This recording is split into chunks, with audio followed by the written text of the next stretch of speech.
Hi BookTube and welcome to a Tag Tuesday. I was tagged by Alan over at Big Hard Books and Classics.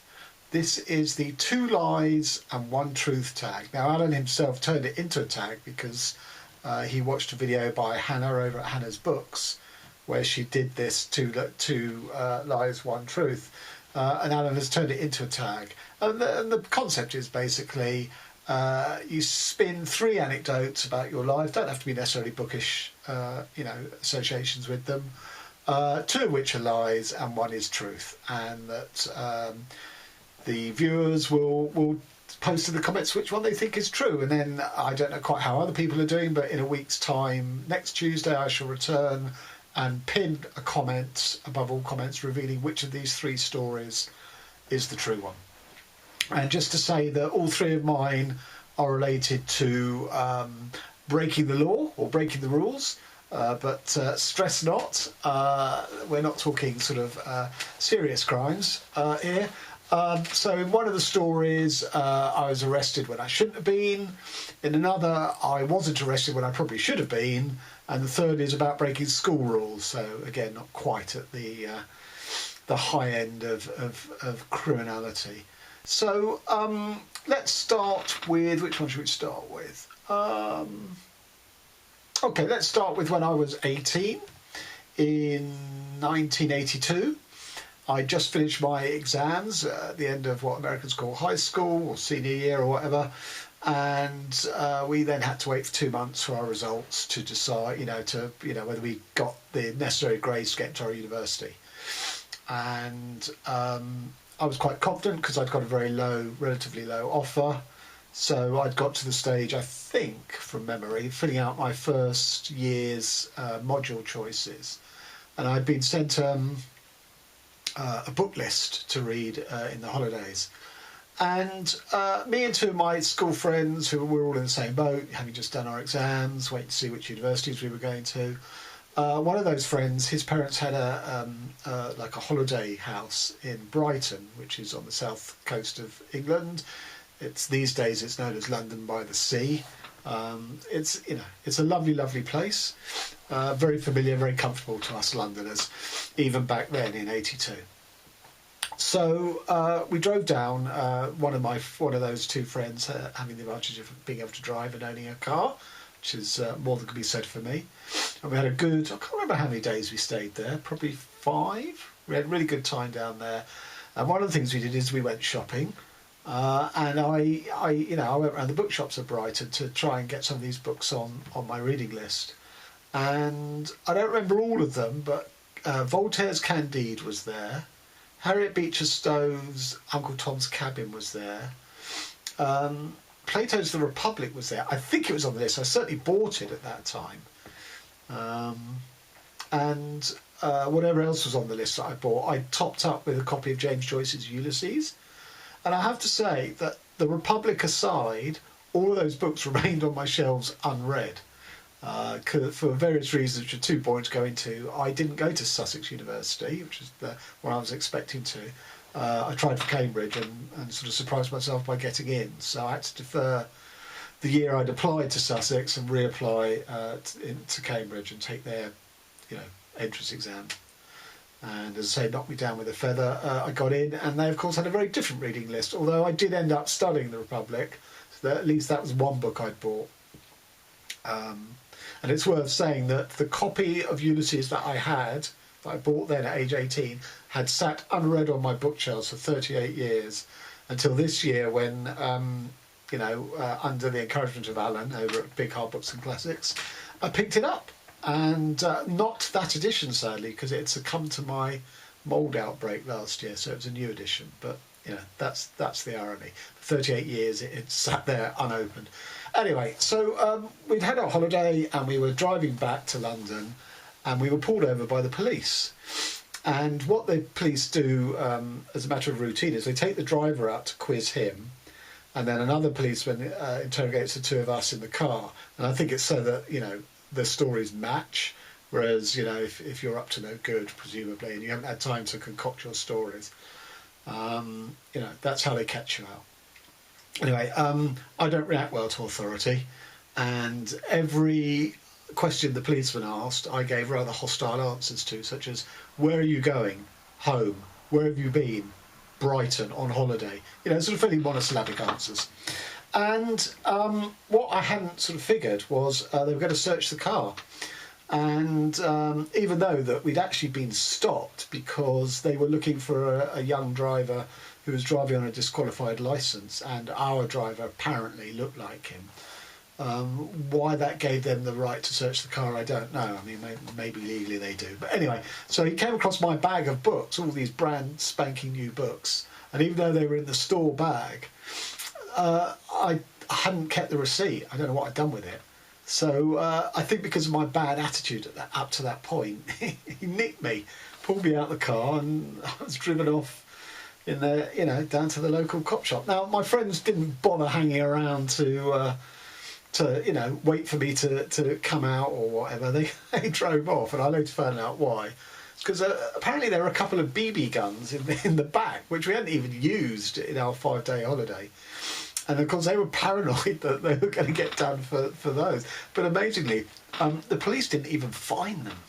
They just found my bag full of brand spanking books, which they assumed I'd stolen. Anyway, so my father was a lawyer. I mean, he's dead now. Was a lawyer, even though he wasn't a criminal lawyer. A lawyer's a lawyer and has clout. And so that was my one phone call. I phoned him, and he threw his weight around, and I was released. But of course, I had no way of getting back home because my lift wasn't there anymore. Anyway, so I kicked up a fuss, you know, used my father's name again, and they put me on a coach, which I think at the time would have been quite cheap from Brighton. So that is my first non-criminal story where I was busted for all of a couple of hours, I suppose. Okay, story one, that is. Story two. So this was when I was actually at university in Cambridge. So we're talking 1984. No, 83 it would have been. And in Britain, this was a time of Mrs. Thatcher and the collapse of the politics of the opposition. So the only politics sort of going on for us students to indulge in was sort of single issue politics. And the two big issues of the day, one was sort of animal rights, which was very militant, and the other was the campaign for nuclear disarmament. Now, the main activity of the Animal Rights Brigade at Cambridge was around what's called hunt saboteuring, because at that time fox hunting was still legal in Britain, and they would go and basically disrupt hunts and prevent the fox being caught by some fairly, I mean, there were some fairly nasty confrontations between the huntsmen and the hunt sabbers, who went masked up and everything. Now, I didn't take part in any of this because I'm not very good in the countryside. I don't function very well. So that wasn't my cause. My cause was the campaign for nuclear disarmament. And around 83, 84, an American base that was already in existence near Cambridge called Molesworth received cruise missiles which could be used with nuclear warheads. And this was also the time, don't forget, of the women's peace camps outside Greenland Common and other. So it's like very much in the air was the sort of, you know, resisting sort of American nuclear arms being on British soil. And on a fairly regular basis, our and other wings of, I don't know technically whether we were C&D or we sort of distance ourselves so as not to, you know, bring it into bad repute. But basically we break into these bases to show how flimsy the security was. It was basically a wire fence. You just had to have a pair of wire cutters, which admittedly is criminal damage and then criminal trespass, but that's what it was. And I only went on one of these protests, and the one I was on it was so lax, the security there, that basically some of our number climbed up onto the wings of these aeroplanes that were just, you know, sort of on the runway or whatever, and sort of were dancing on the wings. You know, I was sort of slightly horrified by this. A, the lack of security, but also I thought we were going to get nicked at any moment. I did not clamber up on top of a wing, I hasten to say. But we have photos of it. And what was odd was, you know, the army still didn't sort of come out and chase us away or try and arrest us or anything, so that we didn't actually know what to do anymore. We'd done as much as we could. We'd fulfilled our mission, as it were.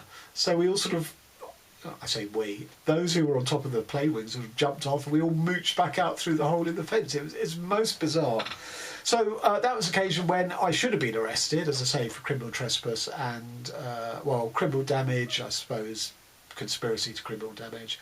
But I wasn't. Happy days. Okay, so anecdote 3. I have to go back in time to when I just got into my primary school at age 7. And this was what in the UK is called an independent school. So it's not one of the posh public schools, which are really private schools. It's very confusing to non-British people. But anyway, your Eatons, your Harrows, your Lansings, your what are they called? What's that? Westminster. What's the other one called? Winchester. It's all these sort of posh, aristocratic schools. It wasn't one of those. It's the next level down. It's really for the sons of the nouveau riche, but just as expensive, or nearly as expensive. So I got into this school, age 7, and I was put down by my parents when they were filling out the various forms that I wanted to learn the violin, which I absolutely didn't.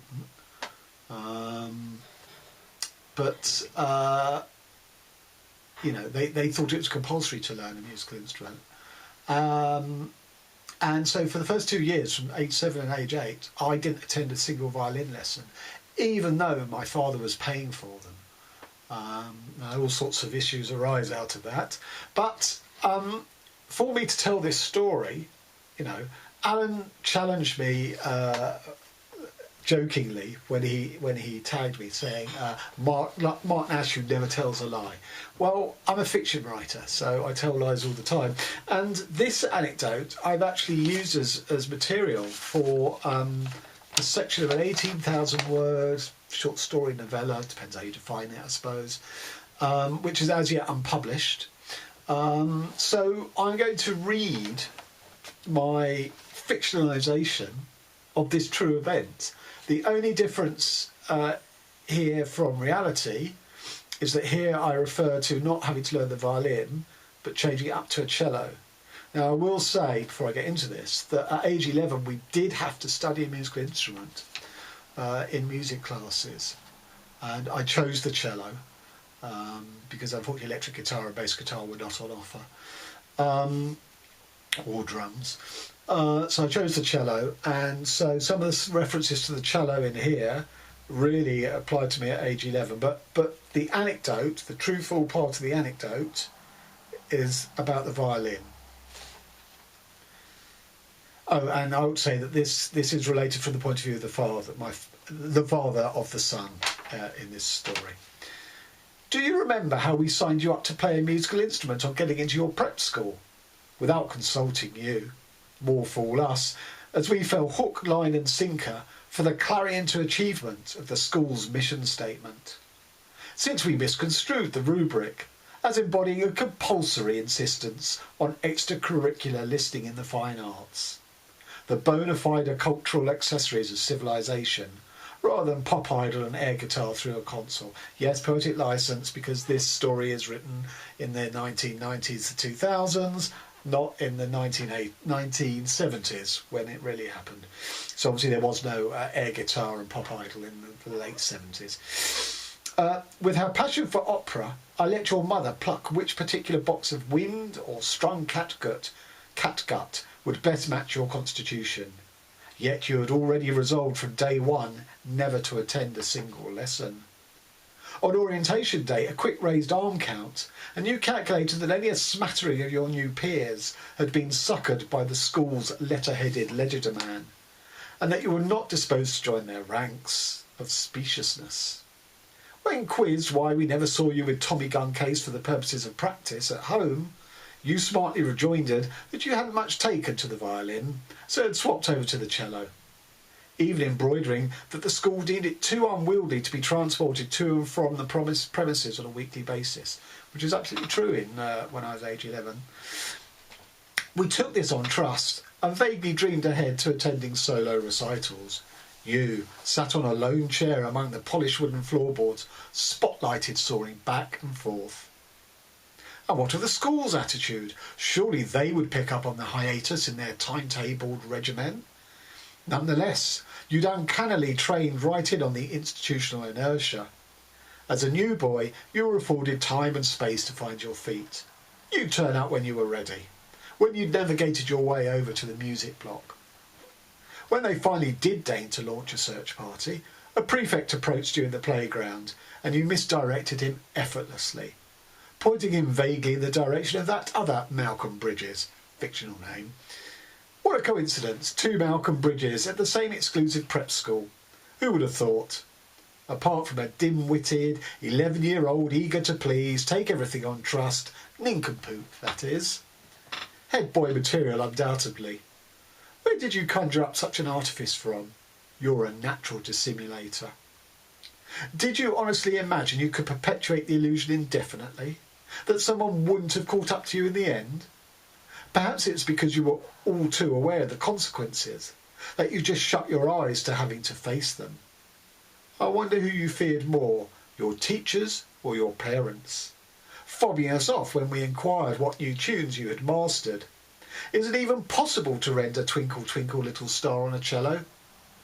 That should have clued us in. Your complete and utter lack of exposure to any musical sophistication beyond a nursery rhyme. But it didn't. We wanted to believe almost as much as that prefect. 2 years was a heck of a period to eke out the shadow play, I'll concede. But at the final reckoning, whatever the pique and disappointment of your music teacher, nothing could match my outrage. Nevertheless, in stepped your mother nimbly to whisk you away from the imminent conflagration. Swiftly assimilating the lessons to be drawn, she did not linger over the episode any more than you did, and the curtain was hastily draped over your tenderfoot musical career. Yet I could not let it go. I was like a dog with a bone, only there's no marrow left to be had. For I didn't just fix on you as the mainspring, but fulminated at all agents in this extortion. Having paid for 2 years of empty-handed tuition, dutifully appended to each term's bill, I wasn't entitled to any kind of rebate, since the music master had made himself available to teach you and hadn't reallocated his time to another student. Well, bully for you, Mr. C-sharp practice. I challenged him as to how he had spent the duration, presumably with his feet up on a desk, since it beggared belief and my wallet that at no stage had he himself ventured out to track down his errant pupil. The sum total of effort devoted to the reclamation task had been to depute a snot-nosed proxy fetch, with all the wit and charisma of someone commended to display their name and job title on a badge. My eight-year-old outflanked a boy 3 years his senior without breaking sweat. A misplaced sense of pride on my part? More a case of having co-opted accomplices in incompetence, whom I was so busy railing at, I pretty much let you off the hook by default. Yet further misdirection. Smart, smart boy. A virtuoso after all. So, there you have it. The 3 anecdotes. 2 lies, 1 truth. So, just to recap what the 3 choices are. So the first one is, on the way home from Brighton on the south coast, our car was stopped by police on a sort of routine investigation looking for a young lad driving on a expired licence, and I was nicked for basically being cheeky to a policeman. The second is that I participated in a sort of, I can't say terrorism because it wasn't armed or anything, but we basically broke into an American nuclear Air Force base. Some of my party danced on the wings of their airplanes, and we weren't nicked when we probably should have been. And the third is that from age 7 to 9, my father was dutifully playing for violin lessons, which I never attended, and yet he was still charged for them. Okay, over to you guys. I'm very interested to see which are taken in by my storytelling abilities and which of you can see right through them. Okay, till next time. And certainly till next week when I'll post which one is true.